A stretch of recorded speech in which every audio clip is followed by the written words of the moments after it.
Before I go further, क्योंकि हम tax audit में एंटर हो रहे हैं, तो टैक्स ऑडिट में एंटर होने से पहले प्लीज अप्रिशिएट कीजिएगा, सबसे पहले टैक्स ऑडिट में एंटर होने से पहले हमें ये समझ में आना चाहिए कि सर अप्रिशिएट करें 44 में 5 क्लॉजेस है, A B C D E, A B C D E. मैं जानूं के क्लॉज 11 यहाँ पे डाला है, क्लॉज 11 मोटा मोटा डिस्कस करूंगा, 2-3 लाइन नीचे डिस्कस करेंगे, चिंता ना करें, ये जानबूझ के डाला है क्योंकि क्लॉज 11 यहाँ पे मोटा मोटा कवर हो जाएगा।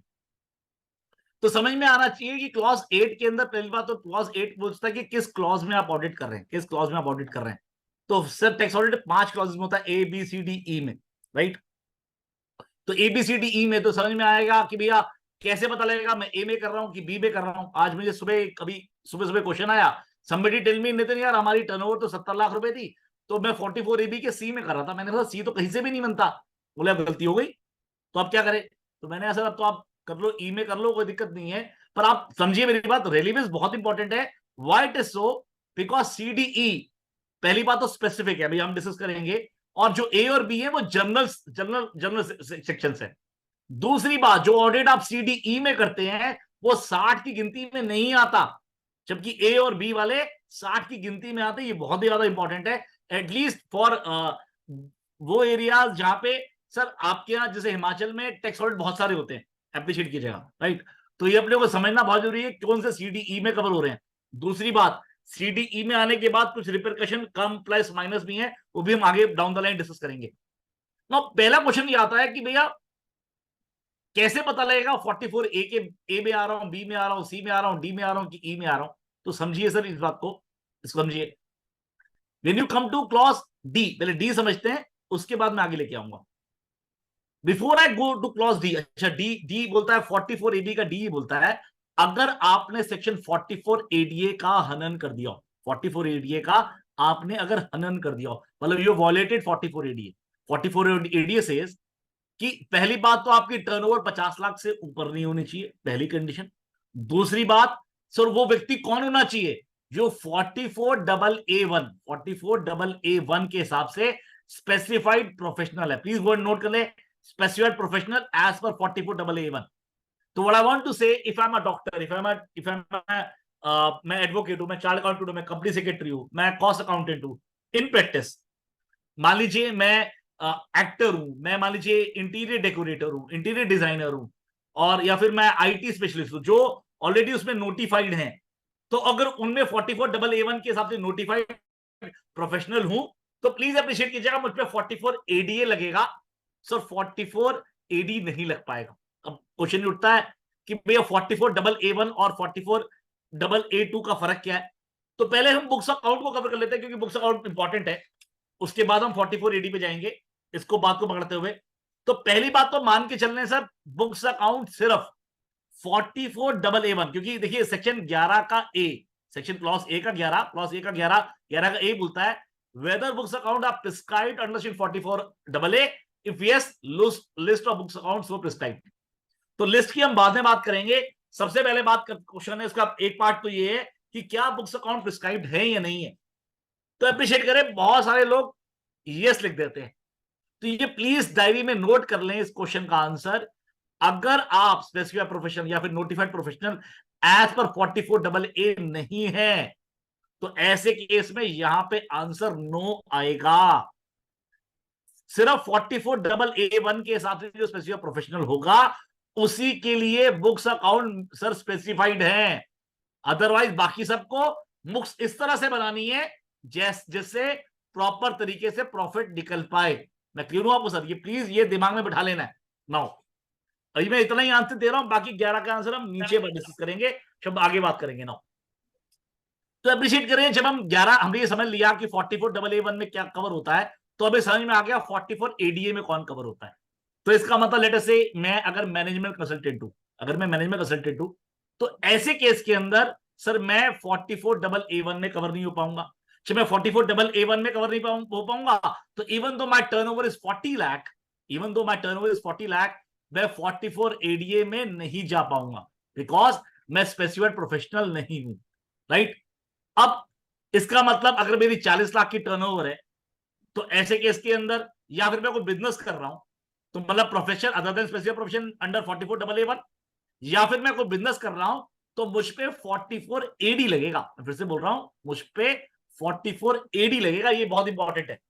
तो अप्रिशिएट करेगा मैं मैनेजमेंट कंसल्टेंट हूं, राइट। तो ऐसे केस के अंदर मैं 44 एडी में जाऊंगा, और 44 एडी प्लीज अप्रिशिएट करें, पहली बात तो क्लेम करना पड़ता है, और जब क्लेम करने के लिए उसके अंदर सबसेक्शन 4 और 5 है जो कि 44 एडीए में मिसिंग है। 44 एडीए में सर सबसेक्शन 4 और 5 जैसी चीज मिसिंग है जैसे 44 एडी में लिखा है। ऑब्जेक्शन 4 और 5 ये कहता है कि पहले कभी आपने ऑप्ट किया हो, अब आप बाहर जा रहे हो, पहले कभी आपने ऑप्ट किया हो फिर आप बाहर जा रहे हो। तो 44 एबी का ई, 44 एबी का ई तभी लग पाएगा जब आपने पहली बार कभी ऑप्ट किया हो। तो let us take example. Let us say आपकी टर्नओवर सर 1.5 करोड़ रुपए है, 1.5 करोड़ रुपए है पहला साल। तो 1.5 करोड़ की टर्नओवर मेरा बिजनेस है, लेट अस से मेरा बिजनेस है, तो मेरी मर्जी है या तो मैं सर 44 एडी में चला जाऊं, या फिर मैं 44 एबी के ए के साथ चेक कर लूं कि मेरा ऑडिट होगा या नहीं होगा, फिर हम आगे डिस्कस करेंगे। मैं फिर से बोल रहा हूं, लेट अस से मेरा फर्स्ट ईयर है, मेरी टर्नओवर 90 लाख रुपए है, तो या तो मैं 44 एडी में चला जाऊं, प्लीज अप्रिशिएट कीजिएगा, या फिर मैं सर ऑडिट करानी तो है नहीं क्योंकि 44 एबी में 1 करोड़ से ऊपर है, मैं अपनी बुक्स अकाउंट बनाऊं और मैं कुछ भी ना करूं। मैं क्लियर हूं आपको सर? तो प्लीज अप्रिशिएट कीजिएगा, ये मेरी मर्जी है फर्स्ट ईयर में, पर मैं पिछले 4-5 सालों से आज तक 44 एडी में नहीं गया। तो अप्रिशिएट करें, 44 एबी के ई में आप नहीं जा पाओगे। 44 एबी के ई में तभी जाओगे जब पहले कभी आप 44 एडी में गए हो।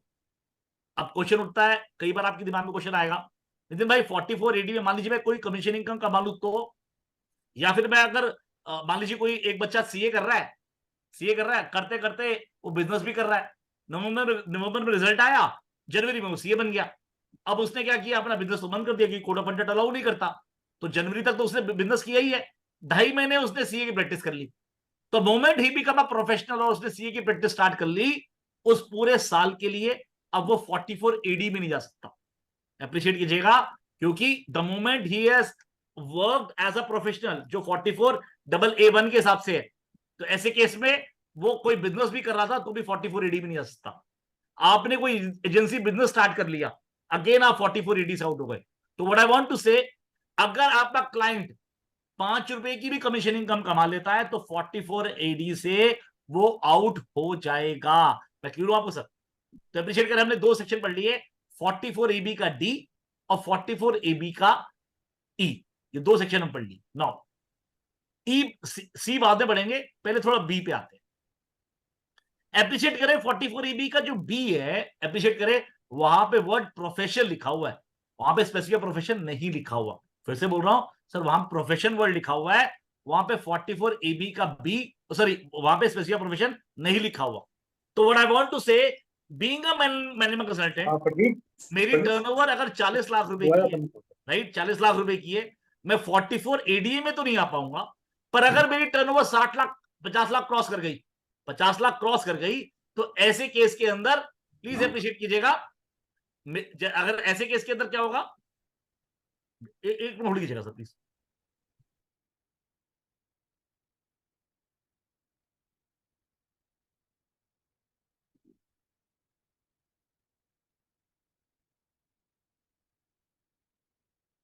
सो सॉरी नो, अप्रिशिएट करें, मैंने बताया सर आप, मैं मैनेजमेंट कंसल्टेंट हूं, मैं 44 एबी के डी में नहीं जा पाऊंगा, पर मेरी टर्नओवर 55 लाख रुपए है, तो ऐसे केस में 44 एबी के बी में मुझे टैक्स ऑडिट कराना पड़ेगा, क्योंकि मैं प्रोफेशन हूं और वहां पे वर्ड प्रोफेशन लिखा हुआ है, वहां पे notified professional, certified professional as per 44 double A नहीं लिखा हुआ।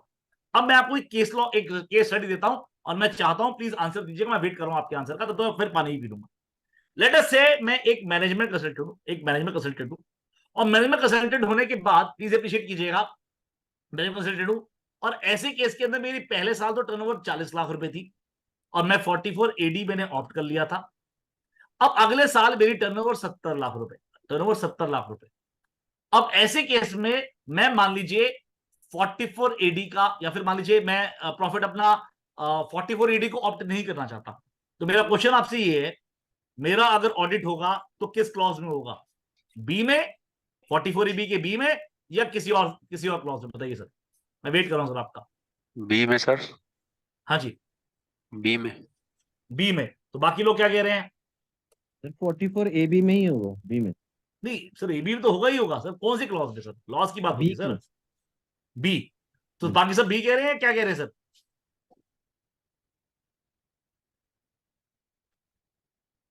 हाँ जी, बी। संदीप जी कह रहे हैं बी, प्रिया जी कह रही हैं बी, विनय जी भी बी कह रहे हैं। तो आई बिलीव मोस्टली आंसर सबके बी हैं। सर ई में नहीं होगा? हाँ वेरी गुड सर, सूद साहब, सर ताली बजाइए सूद साहब के लिए, एकदम परफेक्ट कह रहे हैं। सूद साहब ने मेरी बात पकड़ ली। ही सेड, नितिन सर आपने बताया था C D E specific clauses हैं, क्योंकि मैं 44 एडी का वायोलेशन कर रहा हूं, ऐसे केस में मेरा ऑडिट 44 एबी के ई में ही होगा। मैं क्लियर हूं, फिर से बोल रहा हूं सर, 44 एबी की ई में ही होगा, क्योंकि बिकॉज मैंने वायोलेशन किया 44 एडी का, तो मेरा ऑडिट होगा ई में। अप्रिशिएट करें, specific clause will prevail over a general clause. मैंने बताया था सर, क्लॉज ए और बी क्या है, दीज आर जनरल क्लॉजेस, और सी डी ई क्या है, दे आर स्पेसिफिक क्लॉजेस। मैं क्लियर हूं आपको सर? तो ये बात हमेशा ध्यान रखनी है। नाउ नितिन जी एक बार रिपीट करेंगे सर? मैं फिर से बोल देता था, फिर से बोल देता हूं सर। लेट अस से मैं मैनेजमेंट असेट हूं प्रवीण जी, और मेरी टर्नओवर मान लीजिए 40 लाख थी पहले साल, मैं 44 एडी मैंने ऑप्ट कर लिया, राइट। अगले साल मेरी टर्नओवर 70 लाख रुपए है, 70 लाख रुपए, या दो केस ले लेते हैं। एक साल पहले साल 40 लाख थी, उसके बाद टर्नओवर भी 70 लाख रुपए है, या फिर दूसरे साल मेरी केस जो टर्नओवर है 2.25 करोड़ रुपए, 2.25 करोड़ रुपए, राइट। नाउ जिस केस में मेरी टर्नओवर 70 लाख रुपए है और मैं 44 एडी का वॉल्यूशन कर रहा हूं, और क्योंकि 44 एडी उस पर लगता है जिसका बिजनेस या प्रोफेशन 2 करोड़ से कम का हो, और मैं 44 एडी का वॉल्यूशन कर रहा हूं, तो मेरा ऑडिट होगा 44 एबी के ई में, बिकॉज ई स्पेसिफिक क्लॉज है, E has specific clause over to be. मैं क्लियर हूं आपको सर? वेयर एज जहां पे मेरे प्रोफेशन में टर्नओवर मेरी 2.25 करोड़ रुपए बन गई, अब वहां पे 44 एडी तो लग नहीं सकता, तो वो कंपल्सरी ऑप्ट आउट है। अब यहां पे जो मेरा ऑडिट होगा वो 44 एबी के बी में होगा। कहां पे होगा सर? 44 एबी के बी में, क्योंकि मेरा मैं प्रोफेशन में हूं, और यहां पे बी में ऑडिट होगा। Are you, am I clear with you? Yes yes yes yes clear sir? Now right. एक बात और डिस्कस कर लें सर, एक पॉइंट और। आज मेरे को अभी मैं आ रहा था तो मुझे जम्मू से किसी सीए भाई का फोन आया, he called me up, he said he has a client, और वो क्लाइंट क्या है, वो नॉन रेजिडेंट है, और अप्रिशिएट करें उसका एक से फार्मेसी का काम भी है और एक उसका पेट्रोल पंप भी है। तो ही आस्क्ड मी कि नितिन भैया क्या मैं ऐसा कर सकता हूं कि पेट्रोल पंप का तो ऑडिट कर दूं, और जो फार्मेसी वाला काम है उसको 44 एडी में ऑप्ट कर लूं, बताइए, या कुछ और कर लूं? बताइए सर, कर सकता है ये सब? नो, बताइए सर। नहीं कर पाया सर। सर एनआरआई को तो 44 AD अलाउड ही नहीं है।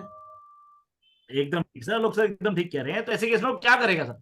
नॉन रेजिडेंट के लिए 44 एडी तो एप्लीकेबल है नहीं। मैं एग्जांपल ले लेते हैं, लेट अस से 11 करोड़ की टर्नओवर मान लीजिए उसके दूसरे बिजनेस की है, फार्मेसी की बिजनेस जो है 15 लाख है, 20 लाख रुपए, क्या करना चाहिए उसे? सेक्शन तो ये कहता है ना कि total turnover of the assessee. एकदम ठीक कह रहे हो सर, मैंने भी उसे ये बोला, भाई तेरे को दोनों बिजनेस की ऑडिट कराने पड़ेंगे, कोई चॉइस ही नहीं है तेरे पास। मैं क्लियर हूं आपको सर? दोनों बिजनेस के उसे ऑडिट कराने पड़ेंगे। आप ये नहीं कह सकते कि भैया एक का तो मैं ऑडिट कर दिया, बाकी बिजनेस को मैं ऐसी बुक्स अकाउंट बना दूंगा, वो आपका पॉसिबल नहीं है।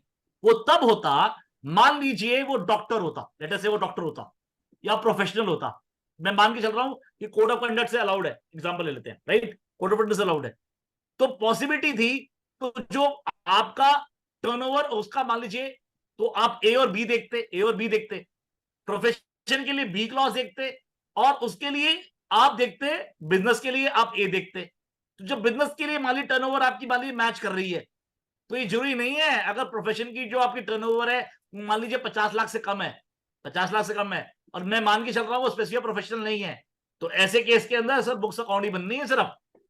मैं क्लियर हूं आपको सर? तो प्लीज अप्रिशिएट कीजिएगा, बिजनेस है तो सबका ऑडिट होगा, अगर बिजनेस प्रोफेशन है दोनों के टर्नओवर आप अलग अलग देखोगे। क्योंकि मैं अभी पीछे सेमिनार दे रहा था, तो somebody asked me, मैं इंदौर की बात कर रहा हूं, इंदौर में मैं सेमिनार दे रहा था, करीबन 950 लोग थे वहां पे। तो जब इंदौर में सेमिनार दे रहा था, somebody asked me कि नितिन भैया क्या बिजनेस प्रोफेशन की जो टर्नओवर है मुझे ऐड करनी है? Answer is no. सब बिजनेस के लिए अलग क्लॉज है, क्लॉज ए, और प्रोफेशन के लिए क्लॉज बी अलग है, तो दोनों की टर्नओवर अलग अलग देखनी है। पॉसिबिलिटी हो सकता है दोनों में ऑडिट हो, पॉसिबिलिटी हो सकता है कि दोनों में ऑडिट ना हो, क्या पॉसिबिलिटी हो सकता है एक में ऑडिट हो एक में ऑडिट ना हो। मैं क्यों आपको सर नाउ, अब since we already discuss B D and E, let us clause C. C में फिर मैं बी में दोबारा एक बार आऊंगा। क्लॉज ई सी के अंदर आप मान के चले, मान लीजिए आप 44 ए का हनन कर रहे हैं, मतलब ट्रांसपोर्टर वाला केस, 44 बीबी 44 ट्रिपल बीबी का हनन कर रहे हैं, तो आपका ऑडिट सर 44 ए बी का सी में होगा, ए बी का सी में होगा। अब आप नोट करें सर, एक और अमेंडमेंट हुई 31 मार्च 2023 को, जो नॉर्मली हम करते थे सर, हमारे पास कोई नॉन रेजिडेंट क्लाइंट थे और यहां पे बाकायदा पार्लियामेंट ने इसे पुट इन किया है। होता क्या था सर, जब हमारा प्रॉफिट होता था, क्योंकि 44 बीबी और ट्रिपल बी की लैंग्वेज डिफरेंट है in comparison to 44 A D, 44 A D और 44 एई से। 44 बीबी ये बोलता है कि आप प्रेजेंटिव इनकम इतनी दिखा सकते हो, मतलब ज्यादा नहीं दिखाओगे तो मैटर नहीं करता। तो होता क्या था, प्लीज अप्रिशिएट कीजिएगा, हम जब इनकम आती थी तो हम बोलते थे भैया आप प्रेजेंटिव इनकम में जा रहे हैं।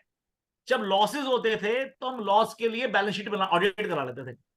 तो डिपार्टमेंट ये कहता था ऐसा कैसे हो सकता है, जब लॉस होता है तो तुम्हारी बुक्स अकाउंट बन जाती है, जब प्रॉफिट होता है तो तुम्हारी बुक्स नहीं बनती।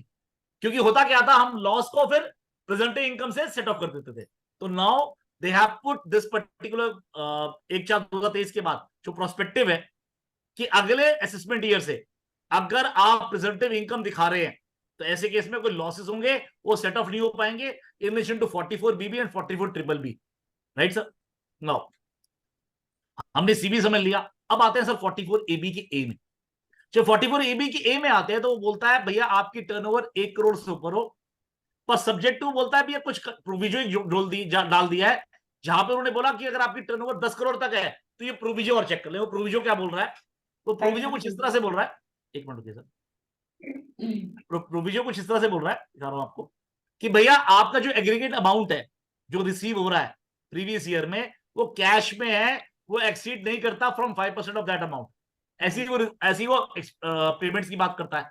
तो पहली बात तो आप डायरी में नोट कर लें सर, यहाँ पे वर्ड रिसीव वर्ड लिखा हुआ है और पेमेंट लिखा हुआ है, तो इनकम या फिर एक्सपेंडिचर वर्ड नहीं लिखा हुआ। रिसीव का मतलब लोन भी आपका रिसीव होता है, शेयर कैपिटल भी रिसीव होती है, कोई एडवांसेस भी रिसीव होते हैं, चाहे वो इनकम है या नहीं है। मैं क्लियर हूं आपको सर? ऐसे ही अगर आप लोन किसी को दे रहे हो, कहीं पे आप इन्वेस्टमेंट कर रहे हो, कोई आपने एडवांसेस दिए, वो भी आपकी पेमेंट में इंक्लूड होगा। मैं क्लियर हूं आपको सर? तो यहाँ पे वर्ड एक्सपेंडिचर नहीं लिखा हुआ, पेमेंट लिखी हुई है। दूसरी बात सर कॉन्ट्रा एंट्री यहां से हटानी है। मान लीजिए लेटर से आपने कैश को बैंक में जमा करा दिया, या अपने कैश को, अपने पर्सनल कैश को जब बैंक से कैश विड्रॉ कर लिया सर, वो इसमें इंक्लूड नहीं होगा। अब एक दो क्वेश्चन आपके दिमाग में आएंगे, नितिन भाई व्हाट अबाउट अगर प्रोप्राइटर ने अपने यहाँ कैपिटल इंट्रोड्यूस कर ली कैश के अंदर, या फिर मैं थोड़ा सा और आगे बढ़ूं, क्या पार्टनर के केस के अंदर अगर मान लीजिए मैंने कैश इंट्रोड्यूस कर लिया एज अ पार्टनर, तो मेरा पर्सनल मानना है अगर पहला वाला केस है प्रोप्राइटरशिप कंसर्न में और इंडिविजुअल में कोई फर्क नहीं है, तो आप अपने आप को कैश दे रहे हो sir, it is not a payment और रिसीप्ट। पहली बात है, ना तो विड्रॉल आएगा ना वो आएगा। वेराज जब हम बात करते हैं पार्टनरशिप कंसर्न में, अगेन मेरा पर्सनल व्यू ये है sir, section 4 of Indian partnership act very very clear है that there is no difference between partners and partnership firm. जहां जहां इनकम टैक्स को लगता है वहां वहां वो डिफरेंशिएशन सर फिक्शनली डाल देता है। जैसे एग्जांपल देता हूं 48(2)(b), राइट? अदरवाइज आप देखोगे 48(2)(b) की जहां पे रिम्यूनरेशन और वो अलाउ किया हुआ है। एप्रिशिएट करें, मेरा पर्सनल मानना ये है कि सर ये फिक्शन क्रिएट किया हुआ जस्ट टू कलेक्ट टैक्स। तो ऐसे केस के अंदर जब जब जैसे मैं नाउ अब आते हैं सर क्लॉज नंबर 8 पे, जो हमने ऑलरेडी डिस्कस कर लिया कौन से क्लॉज में ऑडिट होना है। उसमें दो चीजें रह गई हैं। लेट अस से आप 44 EB का एक क्लॉज देख रहे हैं और ऐसे केस में आपका जो टैक्स ऑडिट हो रहा है, मान लीजिए आपकी टर्नओवर 10 करोड़ से कम है, पर क्योंकि आपकी जो कंडीशन है, प्लीज अप्रिशिएट कीजिए, कंडीशन जो है वो 5% वाली कंडीशन मीट आउट नहीं हो रही, 5% वाली कंडीशन मीट आउट नहीं हो रही। उसमें एक क्वेश्चन भी था, वो भी आंसर दूंगा इसी क्लॉज के अंदर सर का, जिन्होंने बोला था कि कोई गवर्नमेंट कंपनी है वो ऑडिट कराना चाहती है। तो प्लीज अप्रिशिएट कीजिएगा, यहां पे अगर टर्नओवर 10 करोड़ से कम है तो सर 44 AB का ए का प्रोविजो टिक करेंगे। प्रोविजो भी इन्होंने क्लॉज में डाला हुआ है। अगर आपकी टर्नओवर 10 करोड़ से कम है और वो प्रोविजो आप पे हिट नहीं हो रहा, तो ऐसे केस में उस प्रोविजो को टिक करेंगे कि ये प्रोविजो हिट नहीं है इसलिए मैं ऑडिट करा रहा हूं। मैं क्लियर हूं आपको? उसको टिक करना जरूरी है। 44 AB का ए नहीं, 44 AB का प्रोविजो। मैं क्लियर हूं आपको सर? दूसरी बात, मान लीजिए सर आप फॉर्म 3CA लगा रहे हैं। 3CA कब लगाते हैं? जब ऑलरेडी आप सर किसी और लॉ के अंदर रिपोर्ट कर चुके हैं, ट्रू एंड फेयरनेस जो हमने डिस्कस किया। तो ऐसे केस के अंदर पॉसिबिलिटी है कि सर दो दो क्लॉज हिट हो। पहला, मान लीजिए 44AB का ए या 44AB का प्रोविजो, साथ के साथ sir third proviso to 44AB। Sir 44AB का ए या फिर 44AB का जो प्रोविजो लिखा हुआ है AB का ए, या फिर सेकंड कंडीशन क्या होगी? Third proviso to 44AB। ऐसी मान लीजिए पॉसिबिलिटी हो सकता है 44AE मतलब 44AB का सी, साथ में थर्ड प्रोविजो टू 44AB। मान लीजिए कोई कंपनी है और वो ट्रांसपोर्टर है, राइट, गाड़ियां 10 से कम है, और आप 44AE का वॉल्यूशन के चक्कर में ऑडिट करा रहे हो, तो ना केवल आपको 3CA लगाना पड़ेगा, जब आप 3CA लगाएंगे तो ना केवल आपको 44AB का सी लिखना पड़ेगा, साथ में थर्ड प्रोविजन टू 44AB भी लिखना पड़ेगा। दोनों क्लॉज आपको टिक करने पड़ेंगे। अब अप्रिशिएट करें सर, जब आप यूडिन बनाते हैं तो वहां पे तो एक ही क्लॉज देते हैं, यहां पे दो क्लॉज होते हैं। तो जो क्लॉज आपने पहले दिया हुआ है वही लिखना है। मैं फिर से बोल रहा हूं, जो क्लॉज आपने पहले दिया है वही लिखना है। मतलब अगर 44AB का ए, 44AB का ए, अगर 44AB का ए का प्रोविजो तो 44AB का प्रोविजो, अगर 44AB का ई तो 44AB का ई लिखना है। सॉरी, ई तो आएगा ही नहीं, 44AB का, सॉरी ई तो आ सकता है, अगर दो क्लॉज तो नहीं हो सकते, और 44AB का सी लिखना तो 44AB का सी लिखना है। मैं क्यों आपको तो ये बात ध्यान रखनी है, यूडिन में दो क्लॉजेस लिख सकते हैं, आप एक ही क्लॉज लिखेंगे, जो पहला क्लॉज वहां पे लिखेंगे। नाउ एक भैया ने क्वेश्चन पूछा था कि नितिन भैया, कंपनी बोल रही है मेरा आप वॉलंटरी ऑडिट कर दो।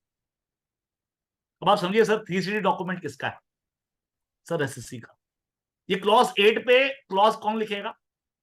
मैं, मतलब ऑडिटी नितिन लिखेगा या फिर आप लिखोगे? मैं लिखूंगा, मैं ऑडिटी हूं। तो जब मैं खुद ही लिख रहा हूं ABCDE, तो आप क्या करोगे? और पॉसिबिलिटी है मैं इसका रीजन भी दे दूं कि सर जो मैंने चेक काट के दिया है ना, मुझे पता नहीं है वो क्रॉस भी है या नहीं है, अकाउंट पे चेक भी है या नहीं। प्लीज अप्रिशिएट करें, there is a difference between cross cheque and account pay cheque. मैं फिर से बोल रहा हूं, क्रॉस का मतलब सिर्फ होता है अकाउंट पे ही लिखना जरूरी है। मैं क्लियर हूं आपको सर? तो व्हाट आई वांट टू से, मैं ये भी बोल सकता हूं मेरे को अपना ऑडिट कराना है, तो मैं कहता मुझे पता नहीं है यार, जो मैंने आपको चेक, जो मैंने पार्टी को चेक काटे हैं वो सिर्फ अकाउंट पे ही है, क्रॉस चेक है। तो पॉसिबिलिटी है यस, तो आप क्या बोलोगे कि सर ये SSC तो बोल रहा है भैया इस क्लॉज के अंदर, पर क्योंकि हम डिटरमाइन नहीं कर रहे, we relying on this formation. ऐसा अगर आप नहीं करोगे, पॉसिबिलिटी है आप यहाँ पे क्लॉज नहीं लिखवाते, उसे MRL पे नहीं लेते, एंगेजमेंट लेटर पे नहीं लिखवाते ये क्लॉज। ये मैं आपको इसलिए एंगेजमेंट लेटर में लिख के दे रहा हूं। तो उसका दिक्कत कहां पे आएगी? कल को आपने ऑडिट कर दिया, क्योंकि ऑफिस बात है, ऑडिट रिपोर्ट में आप वो इंफॉर्मेशन दे रहे हो शायद वो ITR में नहीं मांग रहा, दो अब तो बहुत ज्यादा कॉन्सोनेंस हो गया है, राइट। पर मान लीजिए कोई ऐसी इंफॉर्मेशन मांग रहे हो जो सर वो नहीं मांग रहा, और उस चक्कर में उसको कल को दिक्कत आ गई, कल को वो इंस्टीट्यूट में आपकी कंप्लेंट भी कर सकते हैं। तो प्लीज अप्रिशिएट करें, एंगेजमेंट लेटर, MRL और साथ ही साथ 3CD में सिग्नेचर कराने हैं उस पे। हम 3CD पे SSC के सिग्नेचर लेते हैं, एंगेजमेंट लेटर में लिखते हैं कि कौन से क्लॉज में ऑडिट होना है, MRL में वो लिख के देता है कि इस क्लॉज में ऑडिट होना है, क्यों होना है वो भी लिख के देते हैं, उसे वो लिख के देता है हमारे को। तो ये कॉपीज मुझे बचा सकती है कल को वो मेरे खिलाफ अगर कोई कंप्लेंट लिखता है। मैं क्यों आपको सर? तो व्हाट आई वांट टू से, अगर आपको लगता है व्हाट इज सो कि मान लीजिए लेटर से वो क्लॉज 3CD में वो लिख रहा है, अब इसके फायदे भी हो सकते हैं, नुकसान फायदे भी हो सकते हैं। पॉसिबिलिटी है वो लॉस की रिटर्न थी, हाइपोथेटिकली मान लीजिए कंपनी नाउ लॉस की रिटर्न थी एग्जांपल, और मान लीजिए वो 31 जुलाई तक जानी थी, अब आज वो ऑडिट करा रहा है, उसका टारगेट क्या, लॉस को कैरी फॉरवर्ड करना। कल को डिपार्टमेंट बोल सकता है कि भैया तुमने जबरदस्ती ऑडिट कर दिया, तो ये 3CD फॉर्म किसका है? ये उसका है सर। आप अपने ऑब्जर्वेशन में लिखोगे 3CA के 3 नंबर में या 3CB के 5 नंबर में कि सर ऑलरेडी सर उसने ये क्लॉज लिखा है, हम इसे क्रॉस वेरीफाई नहीं कर रहे, we are relying on it. Please observation में कुछ ना कुछ चीजें जरूर लिखनी है। मैं क्यों आपको